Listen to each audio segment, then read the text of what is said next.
Hello everybody, and welcome to CPC's online devotional for Tuesday, August 18th.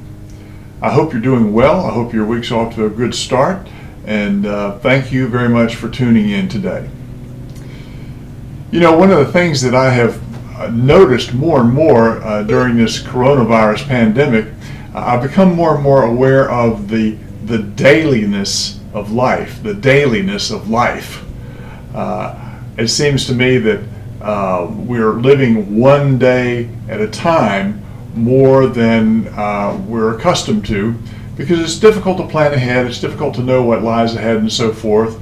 And one of the things that occurs to me about this sort of new awareness of the dailiness of life is the importance of what we do each day, the decisions we make, the choices we make each day, and how those add up over time and become our life. The impact of the choices that we make on a day-to-day basis add up over time, and they shape who we are, they shape the person we become, they shape our relationships, they shape our whole life. And that's all done not in one huge decision, but in all the little decisions, the little choices we make day by day by day. C.S. Lewis, in his book Mere Christianity, wrote about this idea of how the choices we make each day shape what our whole life becomes. And I wanted to read this brief section of that book to you. Here are C.S. Lewis' thoughts. People often think of Christian morality as a kind of bargain in which God says, if you keep a lot of rules, I'll reward you, and if you don't, I'll do the other thing. I do not think that is the best way of looking at it. I would much rather say that every time you make a choice, you are turning the central part of you, the part of you that chooses, into something a little different from what it was before. And taking your life as a whole, with all your innumerable choices, all your life long, you are slowly turning this central thing either into a heaven creature or into a hellish creature. Either into a creature that is in harmony with God and with all other creatures and with itself, or else into one that is in a state of war and hatred with God and with its fellow creatures and with itself. To be the one kind of creature is heaven. That is, it is joy and peace and knowledge and power. To be the other means madness, horror, idiocy, rage, impotence, and eternal loneliness.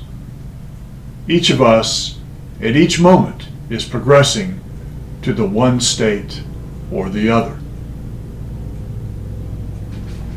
So again, as we continue to make our way through what has become a long, drawn-out ordeal, just encourage all of us to consider the importance of each day in our lives and how that adds up and shapes in the end who we become and what our whole life has been like. I want to close with a prayer that was written by Henry Nouwen. You may know that Henry Nouwen was a Dutch Catholic priest and professor and writer and theologian. He lived from 1932 to 1996. He has a wonderful prayer that I'd like to share with you as we close, so please pray with me. I call to you, O Lord, from my quiet darkness. Show me your mercy and love. Let me see your face, hear your voice, touch the hem of your cloak. I want to love you, be with you, speak to you, and simply stand in your presence. But I cannot make it happen. Pressing my eyes against my hands is not praying, and reading about your presence is not living in it. But there is that moment in which you will come to me, as you did to your fearful disciples, and say, do not be afraid, it is I. Let that moment come soon, O Lord. And if you wish to delay it, then make me patient. Amen. Thanks again for tuning in.